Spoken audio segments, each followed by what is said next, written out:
안녕하세요. 꿈있는 미래의 변상성 목사입니다. 이 시간 지저스토리 약속의 시작 3단원 5가 교사 지침서 강의를 진행하도록 하겠습니다. 먼저 5가의 제목을 살펴보도록 할까요? 두려움, 기도할 때입니다. 읽을 말씀은 창세기 32장 1절에서 12절입니다. 야곱이 형 에서와의 재회를 준비하면서 두려움을 느끼고 하나님의 보호를 구합니다. 야곱은 길을 가는 도중 하나님의 사자를 만납니다. 야곱은 이들을 보고 이는 하나님의 군대라고 말하며 그 땅의 이름을 마하나임이라고 불렀습니다. 마하나임은 두 군대를 뜻하며 이는 야곱이 하나님의 보호를 받고 있음을 상징합니다. 야곱은 형 에서가 있는 에돔 지역에 사자들을 보냈습니다. 야곱이 형과의 관계를 회복하고자 한 것입니다. 그런데 사자들이 돌아와서 주인의 형 에서에게 이른즉 그가 400명을 거느리고 주인을 만나려고 오더이다 라고 소식을 전합니다. 그러자 야곱은 에서가 자신을 공격할 것을 두려워했습니다. 야곱은 온 가족과 재산을 두 진영으로 나누어 한 진영이 공격당해도 다른 진영이 도망칠 수 있도록 대비했습니다. 야곱은 하나님께 기도하며 내 고향, 내 족속에게로 돌아가라. 내가 내게 은혜를 베풀리라. 내가 반드시 내게 은혜를 베풀어 내 씨로 바다에 셀 수 없는 모래와 같이 많게 하리라 라고 하신 하나님의 약속을 상기합니다. 그리고 내 형의 손에서 에서의 손에서 나를 건져내시옵소서라며 간구합니다. 이는 그의 절박함과 하나님에 대한 의지를 보여줍니다. 야곱은 두려움과 불안 가운데서도 하나님의 약속과 보호를 신뢰하며 약속을 지켜주실 것을 간구한 것입니다. 이를 가지고 우리 아이들에게 가르쳐야 할 원포인트를 함께 읽어볼까요?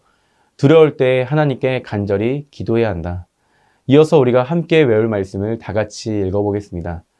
그가 내게 간구하리니 내가 그에게 응답하리라. 그들이 환난당할 때에 내가 그와 함께하여 그를 건지고 영화롭게 하리라. 아멘. 이 말씀을 가지고 살펴볼 3단원 5가 교리는 기도입니다. 야곱이 외삼촌 집에서 20년 동안 고생하고 집으로 돌아가던데 하나님은 에서와의 만남을 두려워하는 야곱에게 하나님의 군대를 보여주셨습니다. 그럼에도 야곱은 에서가 400명을 데리고 온다는 소식에 두려워 떨기 시작합니다. 하나님의 군대 마하나임을 보여주신 것은 어떤 일이 생겨도 그를 지켜주신다는 뜻이었습니다. 하나님은 야곱에게 반드시 은혜를 베푸실 것임을 다시 약속하셨습니다. 눈앞의 어려움과 두려움을 바라보는 그 시선을 거두고 하나님의 도우심과 인도하심을 바라보기를 기도하는 것이 이것이 성도의 바람직한 모습입니다. 이제 웰컴 활동을 살펴보도록 하겠습니다. 웰컴 활동의 제목은 가장 두려운 일입니다. 살면서 가장 두려운 일을 만났을 때 언제인가요? 그 일을 친구들과 나눠보세요. 이렇게 친구들과 나눠주시면 됩니다. 그리고 이어서 이렇게 인도해 주시면 됩니다. 우리가 살면서 이처럼 다양하게 두려움을 느끼는 순간을 만나게 돼요. 이처럼 두려움이라는 감정은 우리에게 언제든 찾아오는 감정이에요. 그렇다면 이러한 두려움 앞에 우리는 어떻게 반응해야 할까요? 먼저 함께 어드벤처를 통해 자세히 살펴보도록 할게요. 이렇게 웰컴 활동을 인도해 주신 후에 어드벤처로 넘어가 주시면 됩니다. 다음으로 어드벤처입니다. 어드벤처에서 세 가지의 질문을 통해서 말씀을 살펴보도록 하겠습니다. 첫 번째 질문입니다. 야곱은 에서에게 보낸 사자들을 통해 어떤 소식을 들었나요? 정답은 에서가 400명을 거느리고 야곱을 만나러 오고 있다는 소식을 듣습니다. 야곱은 자신의 형인 에서가 400명의 사람들을 거느리고 자신에게 오고 있다는 소식을 듣게 되었어요. 두 번째 질문입니다. 야곱은 에서가 오고 있다는 소식에 자신의 무리를 어떻게 이동했나요? 정답은 심히 두렵고 답답하여 자기와 함께 한 동행자와 양과 소와 낙타를 두 떼로 나누고 이동합니다.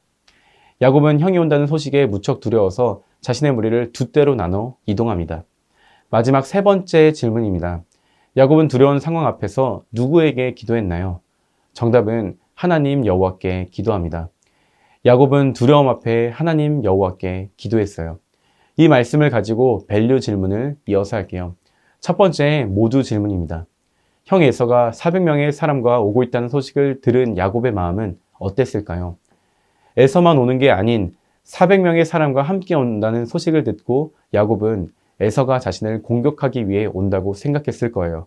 그렇게 도망쳤던 과거 자신의 모습이 생각나며 무척 두려웠을 것입니다. 다음은 서로 질문입니다. 야곱은 두려움 앞에 자신의 꾀를 발휘하지만 그것으로 근본적인 문제가 해결됐나요? 두려움 앞에 무리를 두 대로 이동하는 꾀를 발휘했어요. 그러나 그것은 하나의 안전장치에 불과할 뿐 문제의 근본적인 해결책이 아니었어요. 마지막으로 개인 질문입니다. 야곱이 큰 두려움 앞에서 하나님께 기도한 이유는 무엇일까요? 아무리 속이는 자로서 머리를 써도 근본적인 문제 해결을 할 수 없던 야곱은 그때 자신이 의지할 수 있는 분을 생각했어요. 바로 자신의 할아버지 아브라함과 아버지 이삭을 인도하신 하나님이에요.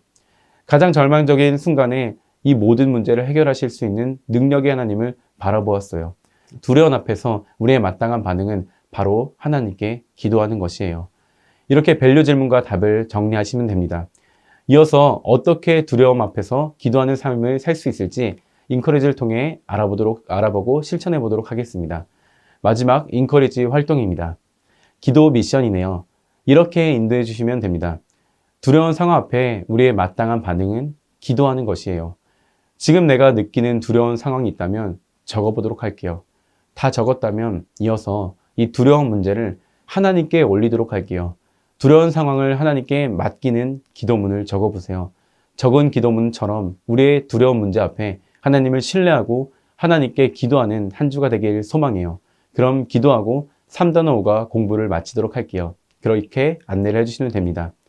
오늘 5가를 통해 두려울 때 하나님께 간절히 기도해야 한다는 사실을 배웠습니다. 이번 한 주 모든 청소년 아이들과 그 가정이 두려움 가운데 하나님께 간절히 기도할 수 있기를 소망합니다. 이상으로 5과 교사 지침서 강의를 마치도록 하겠습니다. 감사합니다.